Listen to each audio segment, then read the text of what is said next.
Si Ana, isang dalaga na puno ng pangarap ngunit ulila sa pagmamahal, ay tahimik na hinaharap ang mga tanong ng buhay.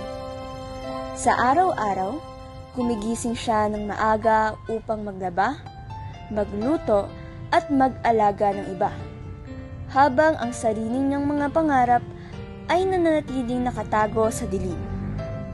Sa kabila ng kanyang pagsusumikap, patuloy siyang naghahanap ng sagot sa mga bumubulong na tanong sa kanyang isipan.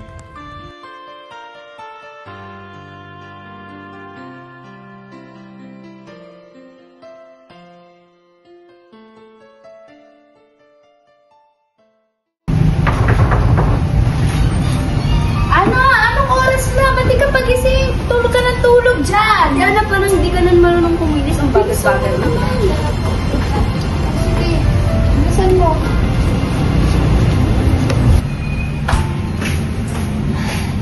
Bakit ba ganito yung buhay ko? Bakit parang ang bigat na lang ng lahat? Sabi nila may plano ang Diyos para sa akin. Pero nasan ba siya? Natutulog ba ang Diyos? Diana, tanungan mo sa math assignment. Wait lang ha, ayusin ko lang po. Sige, punta ka nandun na.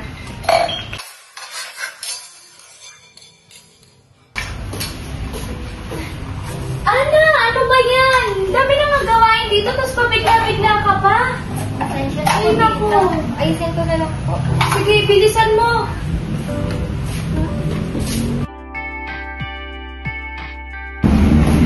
Oh, patingin na. Ito yun o, tignan mo. Ganito kasi yan, oh. Yan. Mali naman yung ginagawa mo. Pasensya na, Lia. Pero hindi rin ako magaling sa math. Pero mali ang ginagawa mo, ha. Dapat hindi mo ako sinisigawan. Nakakatanda pa rin ako sa'yo, ha. Ay, fine. Ako na lang gagawin. Habang naglalakad ng mabilis si Ana papunta sa trabaho, bigla siyang nabangga ng isang ale. Dahil dito, nagkalat ang mga dala niyang papeles para sa trabaho. Dinampot nila ni Ana at ng ale ang mga nagkalat na papeles. Napatingin sila sa isa't isa. Napatulala ang ale na tunay palang ina ni Ana. Hindi inaasahan ang muling pagkikita nila sa ganitong pagkakataon. Ano ba? Hanggang ngayon ka, hindi ko pa rin tayo panindigan yung pag-iisip na yun sa akin? Narito na! Oo. Sinubukan kita ni Mama kasi hindi kita kaya ng konsensya mo. Hindi kita kaya ng hanapin sa'yo. Hindi ko alam paano makakabawi sa'yo. Kaya, matawag. Nagpunta ko lang. Kung hindi nyo pala kaya, sana hindi nyo ako iniwan kay Tita. May dahilan ako. Hindi ko alam kung anong dahilan ko.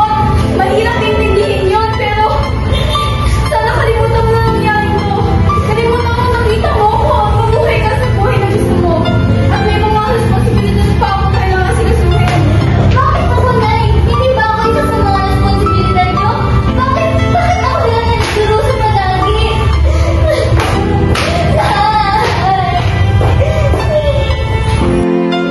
Pag-uwi ni Ana, umupo siya sa kusina ng tahimik at tila nawawala sa sarili.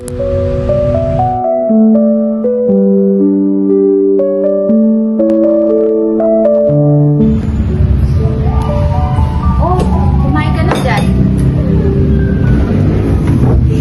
Oh, anong nangyari sa'yo? Nakita ko po si Nanay kanina. Oh, ano sabi sa'yo ng kapatid ko? Sabi niya, marami pa siyang responsibilidad na kailangan asikasuhin. Alam mo ba, Mom Kim, iniwan ka niya sa akin nung samul ka pa lamang at nung kailangan mo ang kanyang gatas. Tila ba hindi kanya namimiss kasi ni minsan hindi kanya dinalaw dito. Binisita man lang. Kaya sobrang galit ko sa kanya dahil lahat ng responsibilidad niya sa'yo, iniwan niya sa akin. Kaya po ba pati sa akin nagagalit kayo palagi? Maaaring oo, dahil nandito pa din ang sakit ng pagsira niya sa tiwala niya sa akin. Napuno ng lungkot si Ana tungkol sa kapabayaan ng kanyang ina. Ngunit sa kabila nito ay naramdaman niya ang pagmamahal ni Mila bilang ina na nag-aruga sa kanya sa kabila ng lahat. Maraming salamat po, tita. Oh, ba't ka nagpapasalamat? Kasi kahit medyo masungit po kayo sa akin, hindi niyo pa rin po ako pinapabayaan. Naku, Ana, wala yung ginawa ko lang sa akin. Okay, kumain ka na dyan. Bilisan mo na. Kinaumagahan, abala si Ana sa paglalaba sa labas ng kanilang bahay. Tulungan na talaga kita dyan. Hindi pa na ako.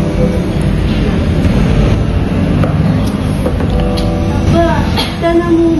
Wala. Makapansin ka. Grabe yung init mo, siguro may lagnat ka. Wala, parang ang bigat ng katawan. Saka, parang may lumog. Sa tingin ko ate, kailangan mo na talaga magpatingin sa doktor. Sabi ko. Sige, itataray ko mamaya. Gusto mo na ako ha? Thank you ah. Thank you.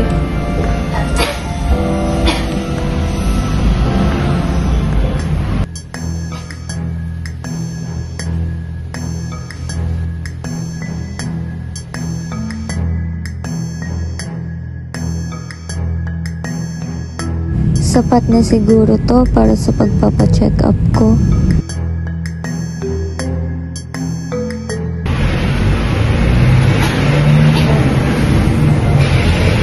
Sana, it's your turn.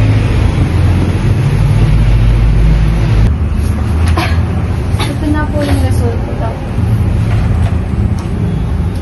Naku, Ana.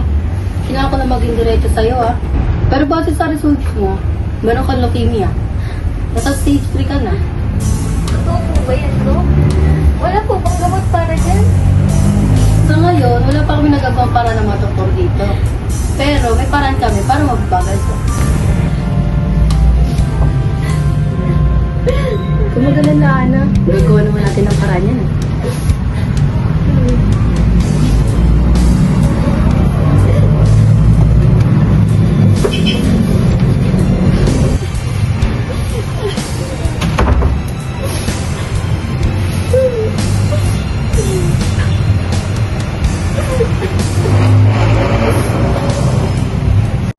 Ana!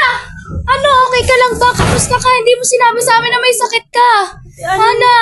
Ana, magpagaling ka na agad, please. Ana, magpagaling ka, Ana. Kaya mo yan. Ana? Ana, kamusta ka? Ana! Ana, ayos ka lang ba? Ano nangyari sa'yo, Ana? Ala ko ba? Hindi niyo ako responsibility. Ana, patawarin mo ko. Alam ko hindi ko nagampanan yung pagiging nanay ko. Pero Ana, Dad! Ana! Ano ba sakit, Ana? Ana! Ana, sabi Ana! Ana, nakawan na! Nes, patay naman ang BP niya! Ana! Kaya mo yun, Ana! Ana! Ana, lumaban ka, Ana! Ana!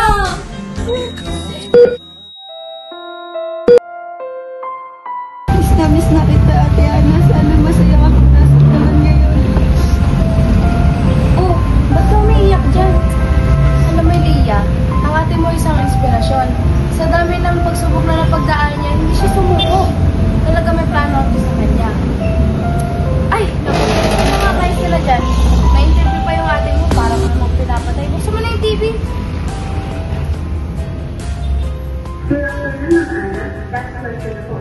May isang usapan po na buhay sa mga leukemia survivor.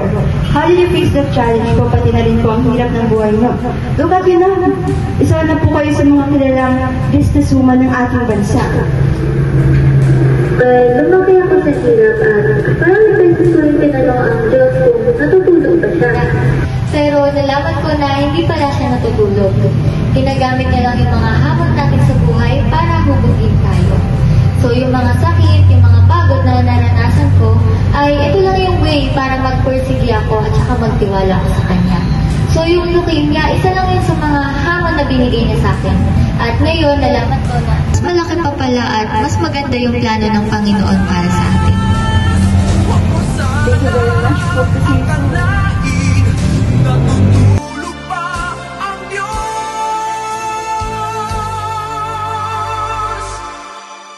Ang buhay mo